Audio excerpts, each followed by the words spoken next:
Hello and welcome to Modern Barber Upskills. Today we're talking about hair has no gender with Keri Blue. Keri will be sharing their experience as a queer, non-binary barber and exploring the stigma within the industry and around the acceptance of different genders. Welcome, Keri. Hey, how are you, Charlotte? Really well, thank you. Good. Um, so to start things off, would you be able to introduce yourself and explain your journey to becoming the barber that you are today, please? Of course. Okay, so as you said, I'm Keri Blue.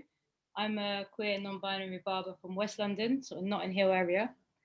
I lived in Brighton for a very long time, and in that time, I decided to have this really weird emo shaved head haircut, which I used to shave all myself. Not working as a barber, I was just working in retail. And I decided, you know what, I've seen a lot of guys with fades. I really want to fade. So I went into a barbershop literally in the heart of Brighton in the lanes. And I was like, yeah, can you give me, I walked in and I was like, can I get a fade? And the guys just looked at me and was kind of like, no. And I was like, oh, really? And they were like, yeah, we can't do that, I'm afraid. And I was like, what? They wasn't rude. They were just like, we can't. And I was like, just want to fade, like I'll pay whatever. They were like, no, our boss will kill us. We can't cut women's hair.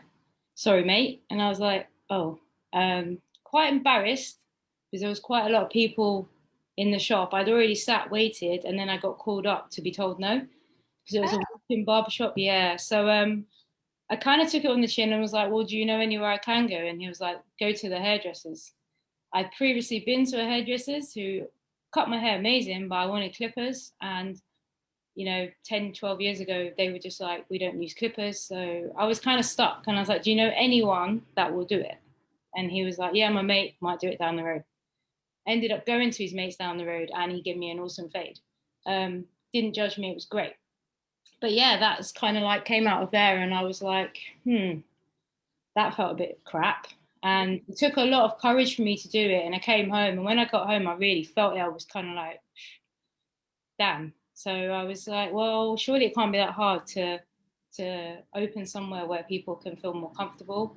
I tried to Google it, but there wasn't anywhere and there was no representation of me or anything I could relate to. So having said that, I just kind of thought, well, I'll go one day a week in the salon that was actually gender neutral in Brighton at the time. I think it was called Simon Webster Hair, and they took me on one day a week as just an apprentice. I was just shampooing and kind of getting a vibe for guys, girls, queer, everyone, and it was really fun. So I decided to come back to London and train as a professional barber, and that's what I've been doing now for about nearly 4 years. So yeah. it's pretty cool that something happened that was negative and you've brought a complete positive out of it and it's Yeah, become your life's career now. for sure. It definitely was something I always wanted to do anyway. I wouldn't say that, but it gave me the kick up the butt that I needed to be like, you know what, there's more of a reason than ever. Why can't a I girl need not go to. in as the time I identified as a girl, before I realized a lot more about myself. So it was a hard time, but it was good. The outcome was great. So Well, yeah. now might be a good time for people that are watching, kind of not in a patronizing way at all, I hope, but to kind of recap current gender discourse and touch on the terminology around LGBTQ plus, if you wouldn't mind. Yeah. Um, so it's kind of two different things. You've got your gender discourse, and then you've got LGBTQ terminology. So gender is a lot of people see gender as two. There's two genders. So you've got male and female, but there isn't just two. Not to a lot of people. There's that middle ground, or there's the outside, and there's everything in between. So I kind of fit everywhere around male and female, and which is where we get the pronouns sort of they them, or and then obviously for male and female it's she her and he him, and some people they refer to as they them she her. It doesn't really matter, it just depends on how you feel, which can kind of go into a bit of gender dysphoria, which you've got like gender expression, which is very external, how you express yourself externally.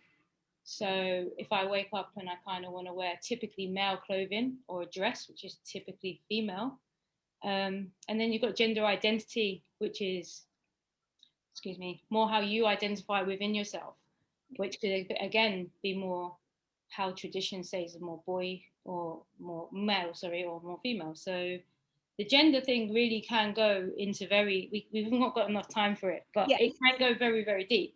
And obviously with that, you've got LGBTQ plus, which is lesbian, gay, bisexual, transgender, queer, and then everything, the plus is kind of everything out of that bracket. And that's, you know, when most queer people, they have their pronouns as they are and they identify as that gender, but a lot of queer people don't. So the fact that I'm a lesbian non-binary, it doesn't mean that there's not other lesbians that are just she, her. So it can get, again, very confusing, and there is a lot to take on, but I think the ultimate thing is we're all human, and I think that's the main thing to get across. And kind of just, you know, if someone leaves their phone, they'll be like, oh, their phone is here, and we don't think twice about calling it a their or they. But if an individual says, can you not refer to me as she, a lot of people find that hard to digest. And I think it's just a way of looking at it from a different point of view. And yeah, that's kind of a little recap on the terminology. I was like, we could be here a very long time. I love the analogy of the phone that you just explained that with. That's really, really yeah. And of course, LGBTQ is referring to someone's sexuality. Yeah, sorry. So that's sexuality. Yeah, so we have the gender and then the sexuality thing, and then that can, and often that, yeah. And obviously people making it kind of relevant to barbershops and stuff, people often wrongly judged on their sexuality too. I feel like that's probably a valid point too. I think that's the one of the main points of doing this and having time with you guys today is yeah, I mean, even straight women might want to be pronounced as they them and might have days where they feel a bit more masculine and want to do typically masculine stuff and have a short haircut. And you know, I know a lot of straight women that have short haircut, especially a little bit older women, and they'll go into barbershops and a lot of the time get turned away. And I think that needs to stop, really, because I don't understand why anyone in their right mind in any shop anywhere, barbershop or even clothes shop, would turn someone away. You know, from a human level and also from a business level, that is a customer. Like you just I don't know why you think that you wouldn't want to embrace new clientele, especially at the moment. Like, I know there's a lot of barbers that probably, or hairdressers that don't need new clientele, but your businesses and to grow, and also a lot of the time it takes a lot for someone to walk into a place, whether it be a toilet or a barbershop or a shop, and you just don't know the battles that everyone fights mentally. Even though physically they may look one way, that's your own judgment, and we need to just take a step back sometimes and really try to just remember a professional aspect of what we're doing. Totally. What's been your experience as a barber working? I know you've worked in both hairdressing salons and more traditional barber shops. Can you speak a little bit about that experience? Yeah, I think for me, the main difference would be the vibe, I think, and there's difference in every salon and every barbershop that I've worked in. And I worked in a lot of different fast-paced barbers, to high retail ones, to high street ones. And I think the difference is definitely the vibe. And in the salon-based ones, I've definitely been around more LGBTQ community people. I've been around more females. Whereas in the barbershop, obviously, I've been around more lads, more straight men, and had that banter is very different and very much more football orientated or women. And then there's the salons where you have like a bit more feminine, like how do I want to blow dry and stuff like that. So for me, it's great because I really can merge in between two, and I love that about the both. But I think the main difference is it's definitely the gender thing. I think the salon environment as well, like if a male comes in, sometimes it's very much like, oh, like everyone's fighting to cut his hair. Or if in a barber shop, if a female comes in, it's just a free fall. It's mental. But I think, to be honest, like that's kind of where I made a survey just to kind of ask people how their experiences are. And the survey link, I think you guys are going to put it up. You're putting that on there. And it just asked, you know, like, what are your experiences in walking into a hairdresser's? And would you personally, like Charlotte, would you walk into a barbershop? Probably not for a trim. Yet a guy with a length of hair just like yours want to trim, will trim it. So yeah, I think that's the difference mainly. I think it's just the length of hair ultimately. Yeah. So And hair has no gender. It has it has a gender, because if I truthfully believe it doesn't have a gender. So are there specific moments where you felt out of place working in salons or barbershops, and any kind of stories that you can share? You know what? Yeah, referring back to my researches. So before I even contacted yourself, I kind of thought, how can I go about this and get into where I need to go, and opening people's minds, barbers and clients alike.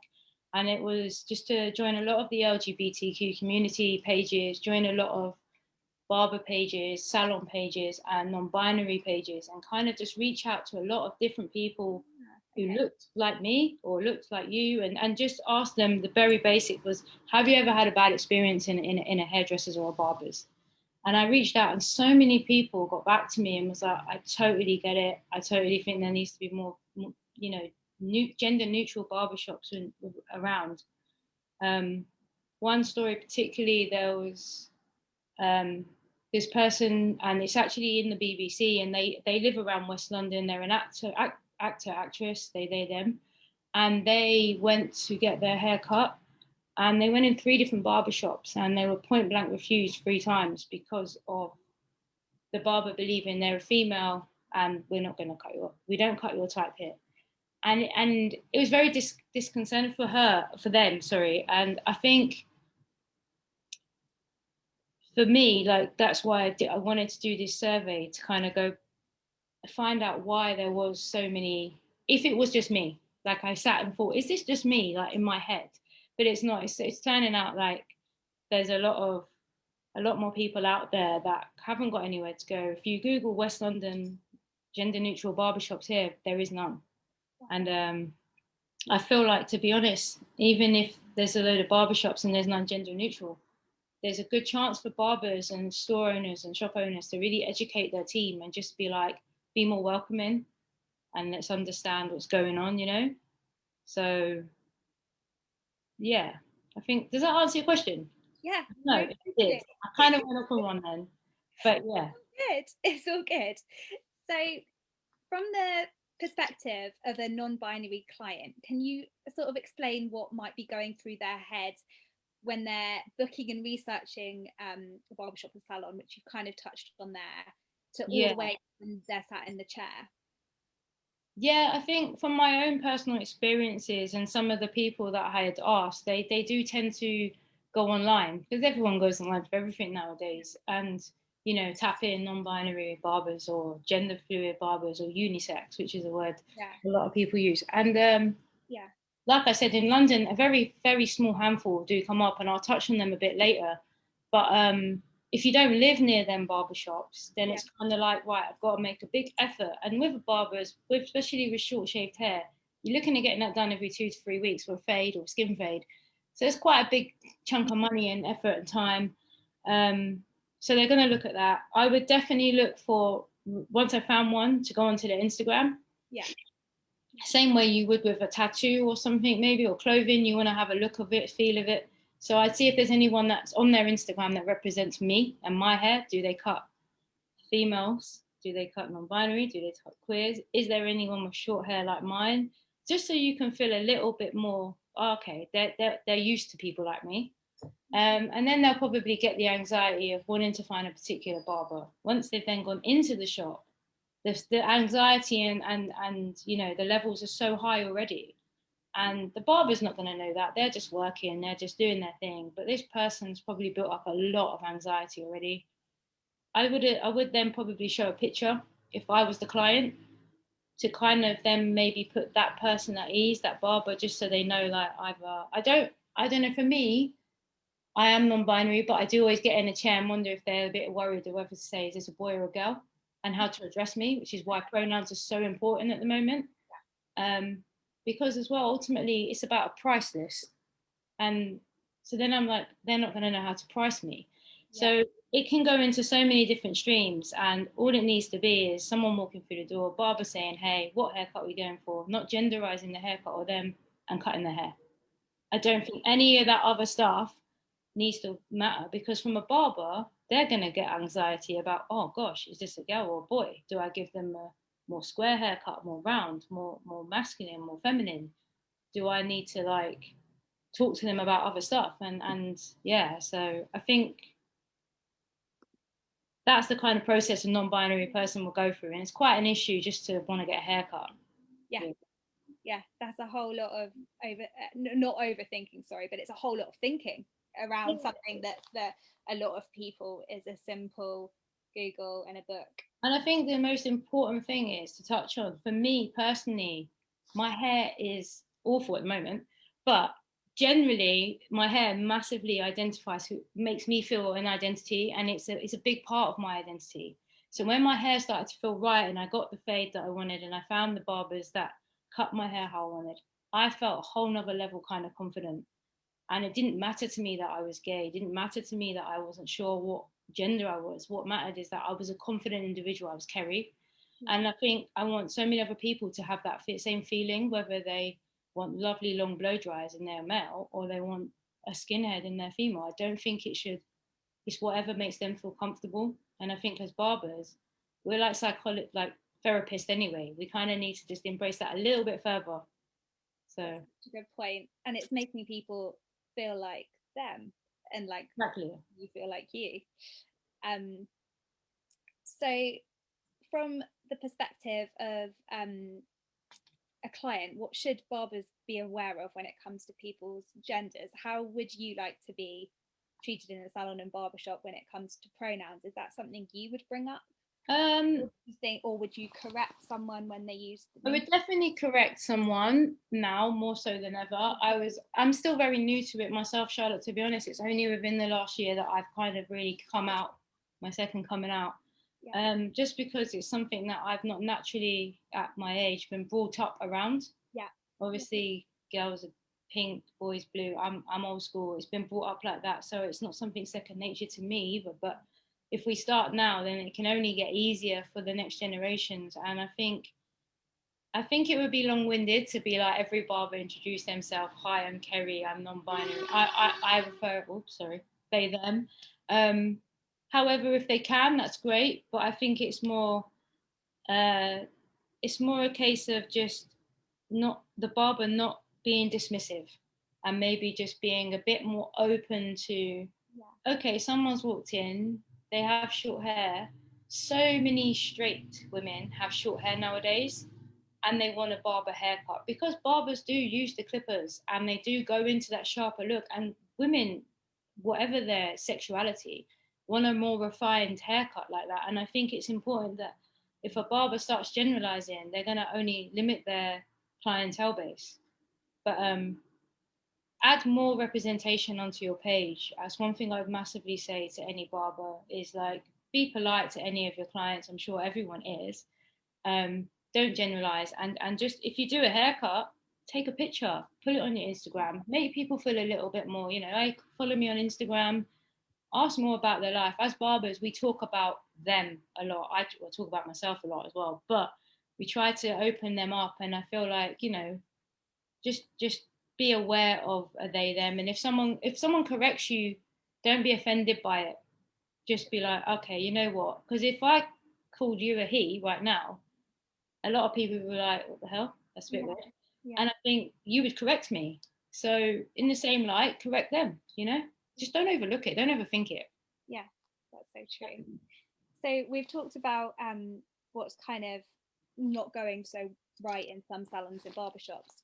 What places are getting it right when it comes to accepting all genders and being an open and safe space?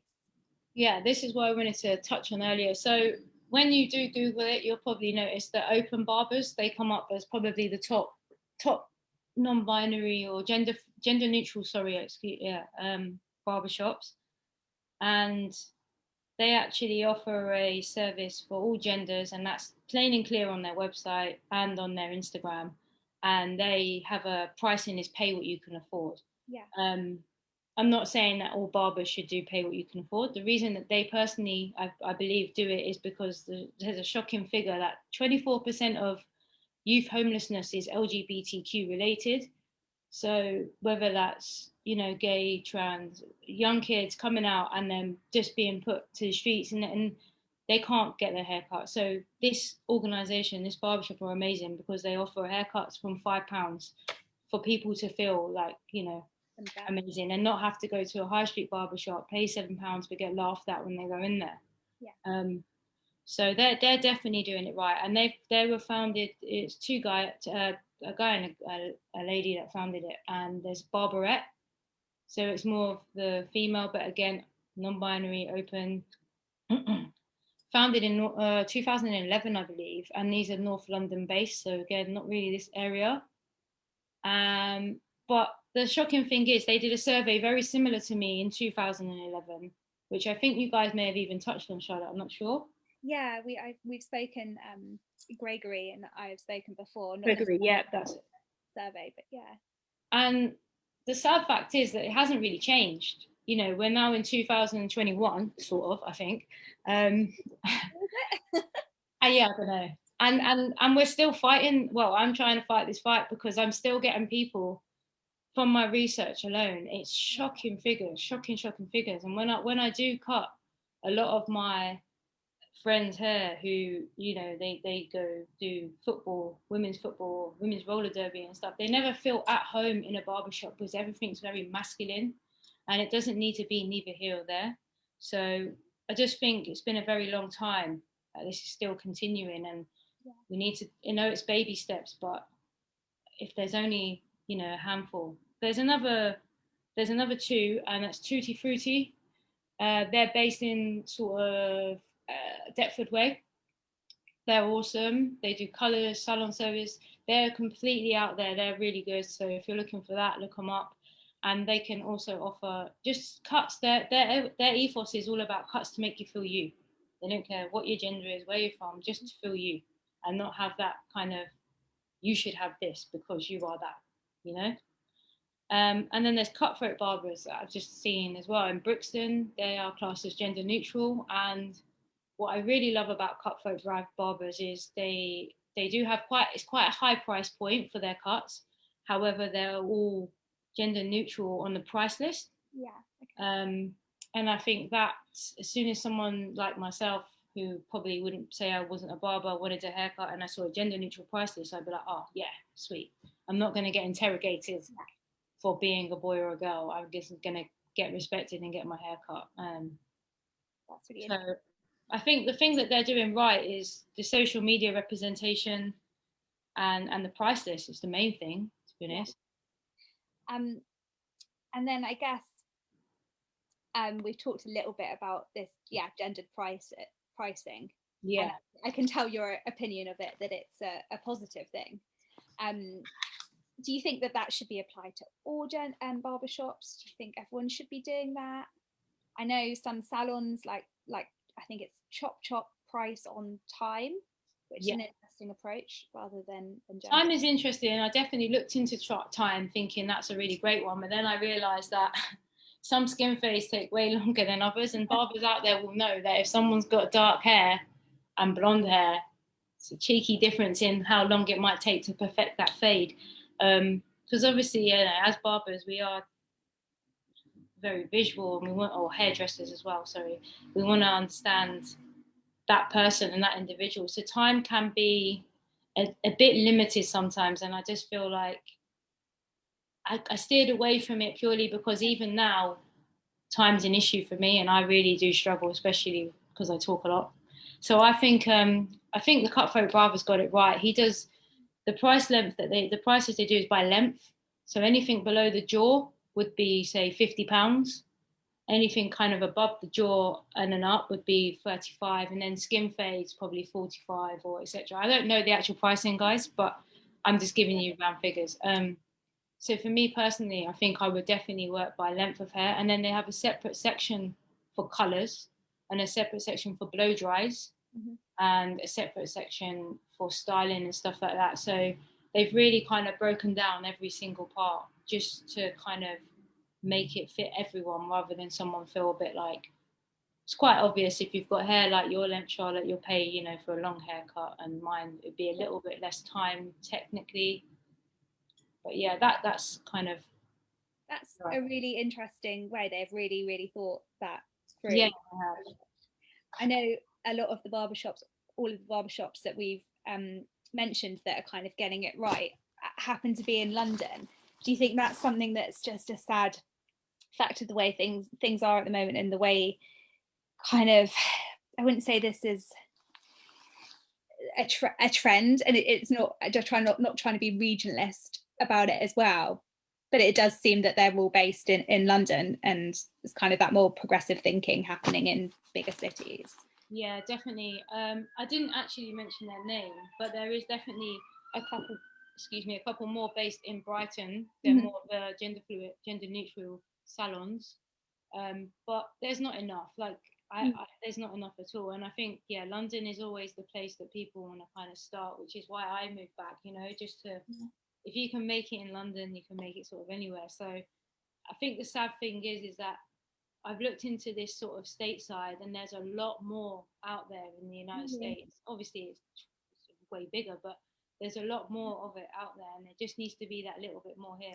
If there could be one in at least north, south, east, and west of London, then we're winning. But at the moment, we haven't even got that. Like, there's not enough. I don't think it's a case of necessarily just building more gender neutral barbershops, but it's mainly just to educate the barbers and the stylists that we have in current shops now, because they're all doing a great job. They're all out there earning money, and like, the haircuts are amazing. It's just thinking about the next step, and trying to bring in the next type of model that you're going to use on your Instagram, who's going to get the likes, because a lot of them look the same. They're great haircuts, but do it on someone that isn't Diversity. a model. Yeah, let's have a bit of diversity. I think we have it in so many aspects of life now. We don't have it enough when it comes to the LGBTQ community within the hair industry. That's just in my opinion. But yeah, I think if, you know, we can get a bit more sort of Manchester, Liverpool, Oxford, anywhere, little towns. These Random people villages. random villages like Yorkshire and stuff like that. Then it will just be a bit more friendly, I guess.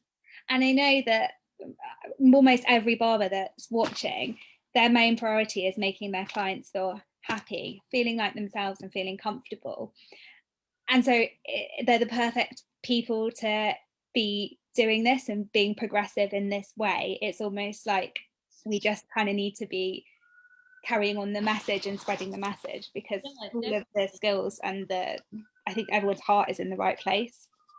Yeah, and I think I've touched on it before with you personally, like, sorry, going into places of work and explaining to people that other barbers and colleagues that I'm non-binary have had some very funny looks, and like, what, and that's not necessarily their fault, and I don't hold a grudge. It's more of a case of, okay, so where do we go from here? I need to educate you guys, because you're only going to limit yourself on who you let through that door, and your conversation base. You know, barbers are doing amazing haircuts, and sometimes I feel like people can generalize a lot and just do the same two back and sides haircut on someone, because that's kind of what they describe. But really understand that person, really listen to them, and, you know, don't be afraid of what's different, because you could build a great friendship and a massive client base. And I just don't understand why people, even now in this day and age, are getting turned away from barbershops for being female. Or I've even had on my survey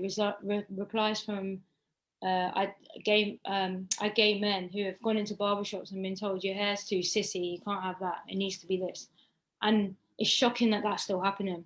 It's a form of bullying, and it's just not right. And I just feel like we all just take a step back and just fundamentally think of what we're there to do, which is like what you said, make people feel better. Everyone loves a fresh trim now more than ever. Like, oh wait, it would be great. But yeah, definitely, I think it's just about educating your team. Sure. And do you feel the terms salon and barbershop can be quite restricting? And do you think there's another term we can come up with here? Yeah, they're restricting. I think when people say salon, the first thing you think of is women and scissors and blow dries, right? And femininity, perfumes. And then when you think of barbershop, you think of hot towels, shavers, cutthroats, beards, quite masculine. And they're traditions, as is everything that we live amongst today, sort of thing. But I don't feel like gender should fall into any of them categories, because I quite like the hot towels. I don't have a beard, unfortunately, but you can still give me a hot towel treatment. I'd love it. Like, I just don't think, yeah. And a lot of guys, like you said, your other half had curly hair. You might want to perm a bit more. So I just don't see that it should matter whether it's called a salon or a barbershop. If you feel like you prefer that treatment, Yeah. you should be comfortable to go in and ask for that treatment.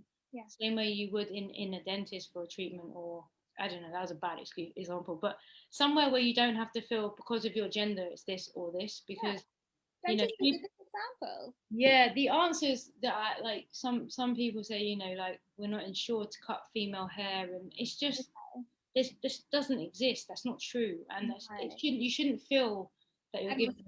It's illegal to discriminate based on gender, so that's it totally is. And but yeah, just to be turned away, and because of your gender is just wild.